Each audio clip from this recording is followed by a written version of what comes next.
ಮುಂಬೈನಲ್ಲಿ 200 ಮಿಲಿಮೀಟರ್ಗಿಂತಲೂ ಕೂಡ ಅಧಿಕ ಮಳೆ ಆಗಿದೆ. ಕಳೆದ 3 ದಿನಗಳಿಂದಲೂ ಕೂಡ ಧಾರಾಕಾರವಾಗಿ ಮಳೆ ಆಗಿದೆ. ಇವತ್ತು ಕೂಡ ರೆಡ್ ಅಲರ್ಟ್ ಇತ್ತು. ಇವತ್ತು ಮುಂಬೈನಲ್ಲಿ ಭಾರೀ ಮಳೆಯಾಗಿ ತಾಂತ್ರಿಕ ಸಮಸ್ಯೆಯಾಗಿ ಮೋನೋ ರೈಲ್ ಸ್ಥಗಿತವಾಗಿದೆ. ಪ್ರಯಾಣಿಕರು ರೈಲಿನಲ್ಲಿದ್ದಾರೆ. ಅವರನ್ನು ರಕ್ಷಣೆ ಮಾಡುವಂತ ಕಾರ್ಯಾಚರಣೆ ಈಗ ಅತ್ಯಂತ ಭರದಿಂದ ಸಾಗ್ತಾ ಇದೆ. ಮೈಸೂರು ಕಾಲೋನಿ ಬಳಿ, ಮೈಸೂರು ಅಂತಂದ್ರೆ ಇಲ್ಲಿ ಮೈಸೂರು ಅಲ್ಲ, ಮುಂಬೈಯಲ್ಲಿ ಮೈಸೂರು ಕಾಲೋನಿ ಇದೆ. ಸೊ ಅಲ್ಲಿ ಮೋನೋ ರೈಲ್ನಲ್ಲಿ ಪ್ರಯಾಣಿಕರು ಸಿಕ್ಕಾಕೊಂಡಿದ್ದಾರೆ. ಅವರನ್ನ ರಕ್ಷಣೆ ಮಾಡುವಂತ ಕಾರ್ಯಾಚರಣೆ ನಡೀತಾ ಇದೆ. ವಿದ್ಯುತ್ ಸಮಸ್ಯೆಯಿಂದಾಗಿ ಸಂಪೂರ್ಣವಾಗಿ ನಿಂತ್ಕೊಂಡಿದೆ. ನೋಡ್ತಾ ಇದ್ದೀರಾ ದೃಶ್ಯಾವಳಿಗಳನ್ನ ನಿಮಗೆ ತೋರಿಸ್ತಾ ಇದ್ದೀವಿ. ಅಲ್ಲಿ ರಕ್ಷಣಾ ಕಾರ್ಯಾಚರಣೆ ಹೇಗೆ ನಡೀತಾ ಇದೆ ಅನ್ನುವಂಥದ್ದನ್ನ ಭರದಿಂದ ಸಾಗ್ತಾ ಇದೆ. ಈಗ ಕಾರಣ ಸಂಪೂರ್ಣವಾಗಿ ಮಳೆ ಆಗಿ ಎಲ್ಲ ಕಡೆಯೂ ಕೂಡ ವಿದ್ಯುತ್ ಸಮಸ್ಯೆಯಲ್ಲಿ ಆಗಿರುವಂಥದ್ದಿದೆ. ಅದರ ಮಧ್ಯದಲ್ಲಿ ಈಗ ತಾಂತ್ರಿಕ ಸಮಸ್ಯೆ ಮೋನೋ ರೈಲಿಗೂ ಕೂಡ ಆಗಿದೆ. ಹಾಗಾಗಿ ಏರುಪೇರಾಗಿದೆ, ಸ್ಥಗಿತವಾಗಿ ನಿಂತ್ಕೊಳ್ಳುತ್ತೆ. ಅವರನ್ನೆಲ್ಲ ರಕ್ಷಣೆ ಮಾಡುವಂಥ ಕಾರ್ಯಾಚರಣೆ ನಡೀತಾ ಇದೆ. ಆಮೇಲೆ ಈ ಮೋನೋ ರೈಲು ಮೆಟ್ರೋಗಳಲ್ಲಿ ಸಮಸ್ಯೆ ಏನು ಅಂತಂದ್ರೆ ಉಸಿರಾಡೋಕ್ಕಾಗೋದಿಲ್ಲ.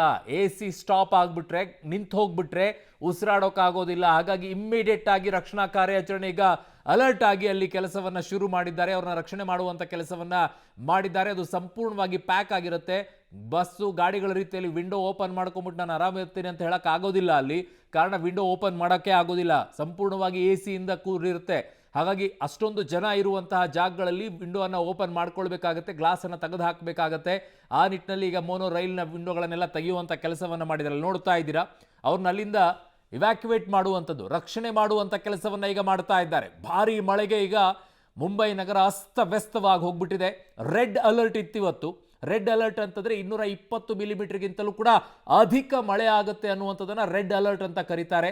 ಸೊ ಅತ್ಯಧಿಕ ಮಳೆಯಾಗುವಂತಹ ಇದ್ದಿದ್ದು ಮಳೆ ಆಗಿದೆ. ಕಳೆದ 3 ದಿನಗಳಿಂದಲೂ ಕೂಡ ಧಾರಾಕಾರವಾಗಿ ಮಳೆ ಆಗ್ತಾ ಇದೆ ಮುಂಬೈ ಭಾಗಗಳಲ್ಲಿ.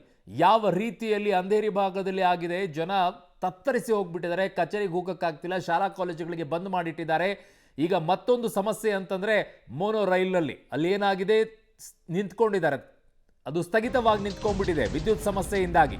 ಹಾಗಾಗಿ ಆ ಪ್ರಯಾಣಿಕರನ್ನ ರಕ್ಷಣೆ ಮಾಡುವಂತ ಕೆಲಸವನ್ನ ಮಾಡಲಾಗ್ತಾ ಇದೆ.